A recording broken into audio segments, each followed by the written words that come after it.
గండికోటలో బాలిక హత్య కేసులో మిస్టరీ వీడటం లేదు. కేసు విచారణ పూర్తి చేసేందుకు సమయం పడుతుందని డీఐజీ ప్రవీణ్ చెప్తున్నారు. ప్రత్యక్ష సాక్షులు కానీ సీసీ కెమెరాలు కానీ లేకపోవడం వల్ల కేసు విచారణ చాలా కష్టంగా మారుతోందని ఆయన అంటున్నారు. హత్య జరిగిన ప్రాంతంలో 69 మంది సెల్ ఫోన్ సిగ్నల్స్ ఉన్నట్టుగా 2 టవర్ల డేటా ఆధారంగా గుర్తించామన్నారు. ఆ 69 మంది ఎవరు అనేది తెలుసుకునేందుకు ప్రయత్నిస్తున్నామన్నారు డీఐజీ. ఇక బాలికను గండికోట తీసుకెళ్లిన లోకేష్ పోలీసుల అదుపులో లేడు అని వెల్లడించారు డీఐజీ. అయితే లోకేష్ పోలీసుల అదుపులోనే ఉన్నాడు అని అటు బాలిక కుటుంబ సభ్యులు కూడా అంటున్నారు. మరోవైపు బాలిక హత్యతో లోకేష్ కు సంబంధం లేదు అని డీఐజీ ఇంతకు ముందే చెప్పున్నారు. మైనర్ బాలికను గండికోటకు తీసుకువెళ్లి ఆమెతో గదిలో గడిపిన లోకేష్ పై మరి కేసు పెట్టారా అనేది మాత్రం ఇంకా పోలీసులు చెప్పడం లేదు.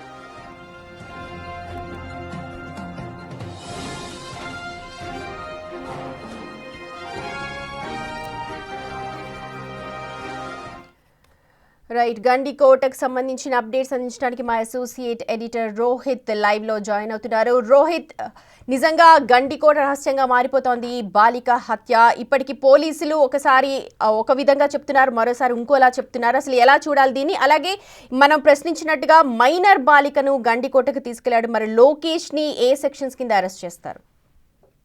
ఇక్కడ చాలా ప్రశ్నలు వస్తున్నాయి. పోలీసులు మాట్లాడే కొద్దీ కేసులో చాలా ప్రశ్నలు వస్తున్నాయి. అసలు ఇక్కడ పోలీసులు చెప్పిన పోలికే బాలేదు. పోలీసులు చెప్పిన పోలిక కూడా తప్పు. కొండను తవ్వి ఎలుకను పట్టాలి ఇప్పుడు మేము అని అంటున్నారు. ఒక మైనర్ బాలికను గండికోటలో చంపేస్తే ఆ చావు అనేది ఎలుక అంత చిన్న విషయం అయితే కాదు. సో కొండను తవ్వి ఎలుకను పట్టడం అనే పోలికే పోలీసులు చెప్పిన పోలికే బాలేదు, తప్పు కూడా. సో మొదటి నుంచి కూడా లోకేష్ దగ్గర నుంచి ఈ కేసులో ఆ మైనర్ బాలికను తీసుకువెళ్ళిన లోకేష్ దగ్గర నుంచి ఈ రోజు వరకు పోలీసులు చేసిన విచారణ ఏంటి, పోనీ కొండను తవ్వారో కన్నాన్ని తవ్వారో ఏం చేశారో సాధించింది ఏంటి అని తెలిస్తే శూన్యం. ఇంకా గట్టిగా చెప్పాలి అంటే ప్రస్తుతానికి పోలీసులు ఈ కేసులో హ్యాండ్స్ అప్, చేతులు ఎత్తేశారు. గండికోట రహస్యాన్ని ఛేదించడంలో ప్రస్తుతానికి పోలీసులు చేతులు ఎత్తేశారు అని చెప్పుకోవాలి. ఫస్ట్ పోలీసుల ఇన్వెస్టిగేషన్ గురించి మాట్లాడుకుంటే డీఐజీ ప్రవీణ్ ఏం చెప్పారు అంటే, ఇప్పటి వరకు మీ అదుపులో ఎవరున్నారు అంటే ఎవరూ లేరని చెప్పారు. మరి లోకేష్ గురించి ఏంటి అంటే ఐఓని అడగండి, అది నాకు తెలీదు అని అన్నారు. మరి కొండను తవ్వి ఎలుకను పట్టినట్టుగా ఉంది అన్న తర్వాత ఆ కొండలో ఏముంది లేదంటే కన్నంలో ఏముంది అనేది డీఐజీ స్థాయి వరకు ఒక మహిళ, ఒక మైనర్ బాలికను ఒక ప్రముఖ పర్యాటక ప్రదేశంలో చంపేస్తే అది పరువు హత్య లేదంటే ఎవరో అమ్మాయిని లైంగిక వేధింపుల ద్వారా చంపేశారా అనేది కొండను తవ్వి ఎలుకను పట్టినంత చిన్న విషయం అయితే కాదు. అది ప్రముఖ పర్యాటక ప్రదేశం, ఎంతో మంది పర్యాటకులు అక్కడికి వెళుతూ ఉంటారు. అది ఒక పెద్ద ఇష్యూ అది. సో పోలీసులు దాన్ని ఎందుకు కొండ ఎలుక అనే చిన్న విషయం. రైట్ రోహిత్, మీరు ఒక్క నిమిషం హోల్డ్ లో ఉండండి, ఎందుకంటే డీఐజీ ఒకసారి మాట్లాడారు. ఆయన ఏం మాట్లాడారు ఈ కేసుకు సంబంధించి విన్న తర్వాత మళ్ళీ మిమ్మల్ని కాంటాక్ట్ చేస్తాను. గండికోట మైనర్ బాలిక హత్య విషయంలో దర్యాప్తు అయితే ముమ్మరంగా జరుగుతూ ఉండింది. సో మనకేంటంటే మన ప్రాథమిక అంచనా ప్రకారం హత్య అనేది 11:45 నుంచి 1:45 మధ్యలో జరిగి ఉండే అవకాశం ఉందని మనం ప్రాథమిక నిర్ధారణకు వచ్చాం. సో ఇప్పుడు మనకి అక్కడ ఆ ప్రాంతంలో, ఆ ప్రాంగణంలో ఎక్కడా కూడా రంగనాథ స్వామి ఆలయం కానీ ఆ పరిసర ప్రాంతాల్లో సీసీటీవీ కెమెరాలు అనేవి లేకపోవటం వల్ల, అందుబాటులో లేకపోవటం వల్ల కూడా పూర్తిగా టవర్ డంప్ అనాలిసిస్ మీద మా యొక్క పరిశోధన జరుగుతుంది, దర్యాప్తు జరుగుతుంది. సో ఆ 2 గంటల సమయంలో మనం అక్కడ ఏదైతే డెడ్ బాడీ లభ్యమైందో ఆ ప్రదేశంలో 2 టవర్ల యొక్క సిగ్నల్ వస్తుంది. గండికోట టవరు, తర్వాత కొండ అవతల ఏదో గుర్రం ఏదో ఉంది ఊరు, జాతర కూడా జరుగుద్ది అక్కడ. అవతల వైపు నది అవతల వైపు ఉన్న కొండ మీద టవర్ కూడా వస్తుంది. సో అన్నిటి మీద మనం అంతా కూడా నేరో డౌన్ చేసిన తర్వాత ఆ రోజు వచ్చిన 350 మంది సందర్శకుల్లో ఆ 2 గంటల సమయంలో ఆ 2 టవర్లోనూ కూడా 69 మంది సందర్శకులు అక్కడ ఉన్నట్టు మనం నిర్ధారణకు వచ్చాం. సో వాళ్ళ కోసం కూడా టీమ్స్ పంపించడం జరిగింది.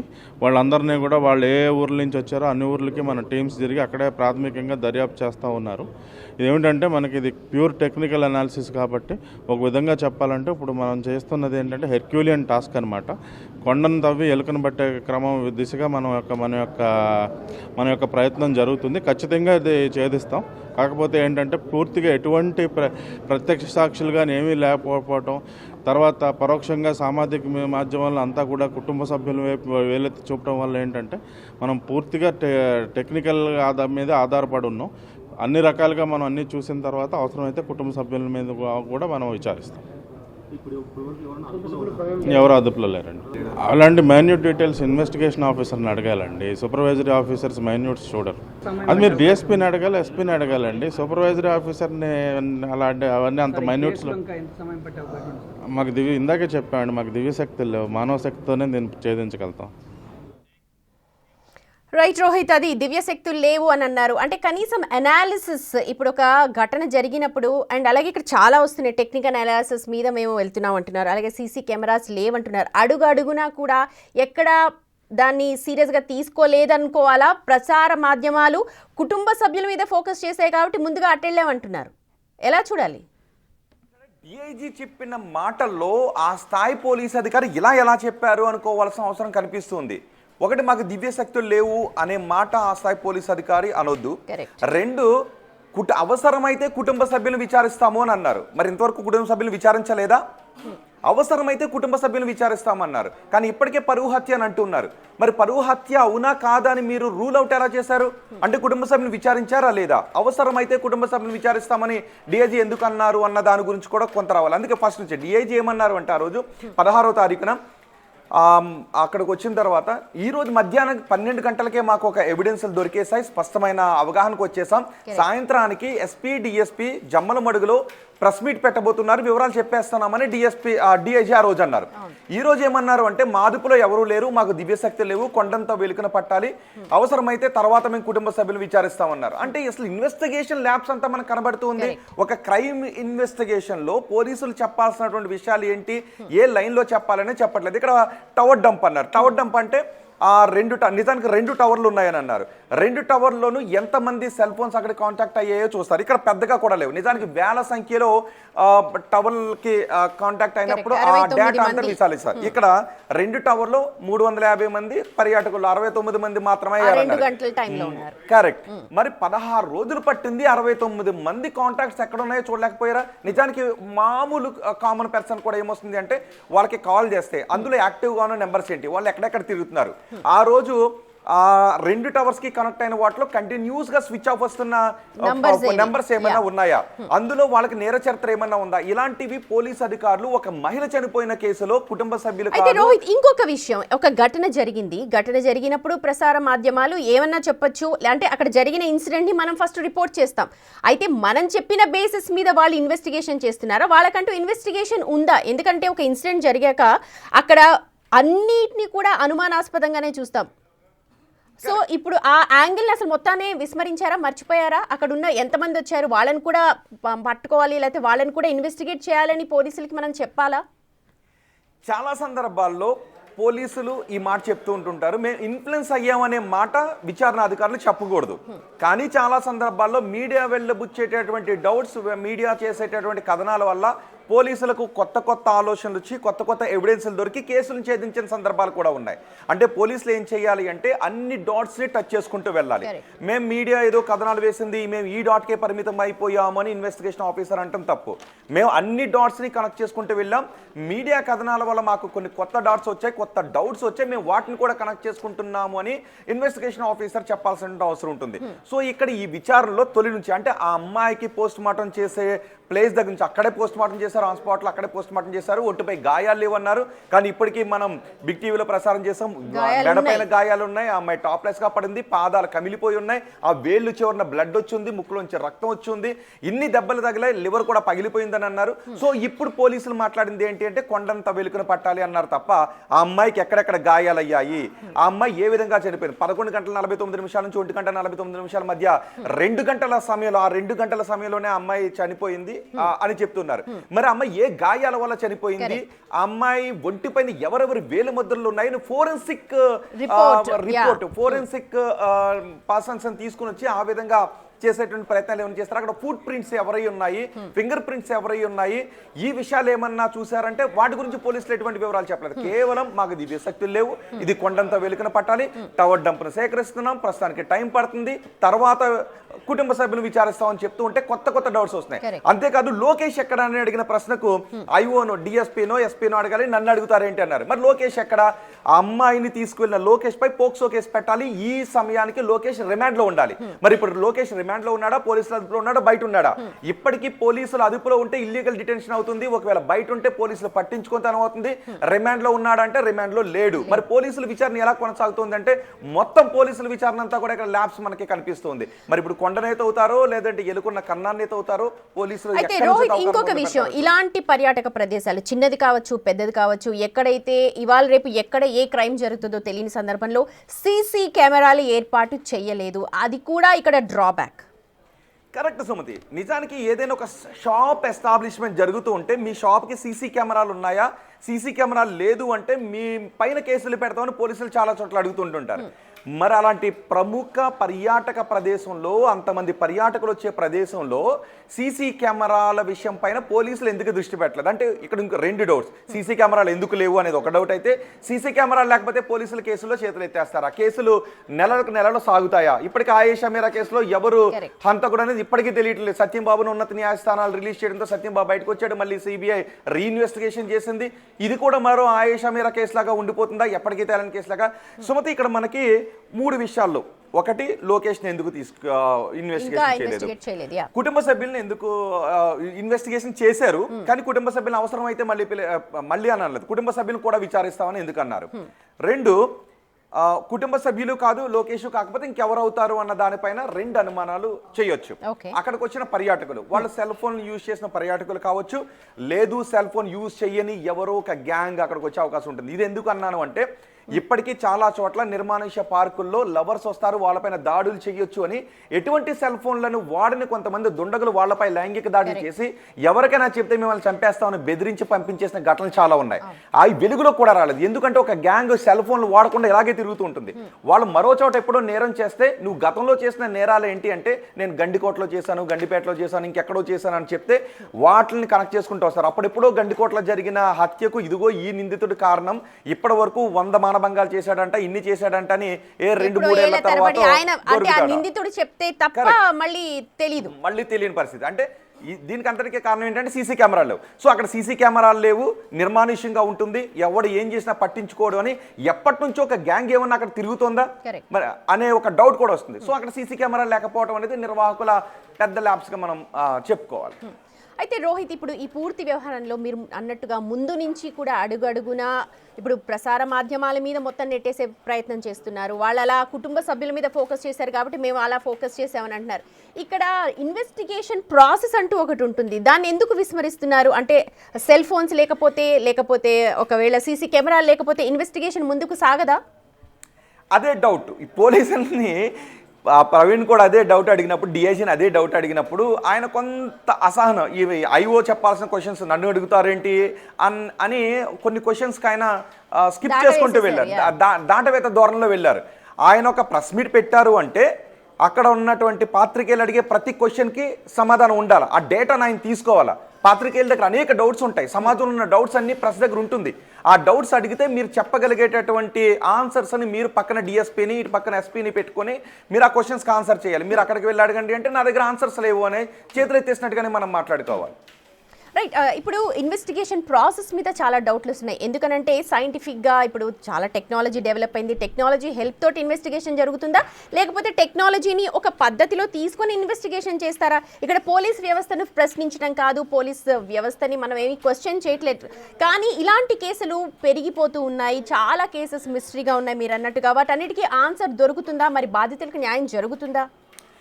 ఎస్, ఇక్కడ పోలీస్ వ్యవస్థను మనం క్వశ్చన్ చేయట్లేదు, ఆ పర్టికులర్ కేసుకు సంబంధించి పర్టికులర్ కేసులో ఇన్వెస్టిగేషన్ ఎలా జరుగుతుంది అన్న దాని గురించి మనం క్వశ్చన్ చేస్తున్నాం. ఎందుకంటే కొత్త డౌట్స్ వస్తున్నాయి, మరి వాటికి సమాధానం చెప్పట్లేదు. ఆ అమ్మాయి ఒంటిపైన గాయాలు ఏంటి, ఆ అమ్మాయి ఏ దెబ్బల వల్ల చనిపోయింది, ఆ అమ్మాయిపై లైంగిక దాడి జరగలేదు, కరెక్ట్, సీసీ కెమెరాలు లేవు, కేసు అయిపోయింది. అక్కడ టెక్నికల్ అంతా కొద్ది టెక్నికల్ అంశాల మీదే ఆధారపడి ఉంది అంటున్నారు. మరి టెక్నికల్ అంశాలు దివ్యశక్తి లేవు, మరి గాల్లోంచి టెక్నికల్ అంశాలు ఎగిరిరావు. ఒక టెక్నికల్ డివైస్ ద్వారానో టెక్నికల్ ఆస్పెక్ట్ లోనే టెక్నికల్ ఎవిడెన్స్ దొరుకుతుంది. అక్కడ టెక్నికల్ ఎవిడెన్స్ కావాలంటే ఒకటి సెల్ ఫోన్, 2 సీసీ కెమెరాలు. ఇవి కాకపోతే టెక్నికల్ ఎవిడెన్స్ ఎలా దొరుకుతుంది? దొరికే అవకాశమే లేదు. కేసెస్ పక్కన పడేస్తారా? అలాంటి లేని కేసెస్ ని అన్ని వదిలేస్తారా? ఏమైపోయింది ఇన్వెస్టిగేషన్ ప్రాసెస్ ఆఫ్ మొత్తం ఇండస్ట్రీ కావచ్చు, లేకపోతే మొత్తం మన పోలీస్ వ్యవస్థ టెక్నికల్ గా కావచ్చు, లేకపోతే ఆలోచన శక్తి కావచ్చు, ఇన్వెస్టిగేషన్ ప్రాసెస్ అంటూ ఉంటుంది కదా ప్రతి కేసుకి ఇలా చేయొచ్చు అని.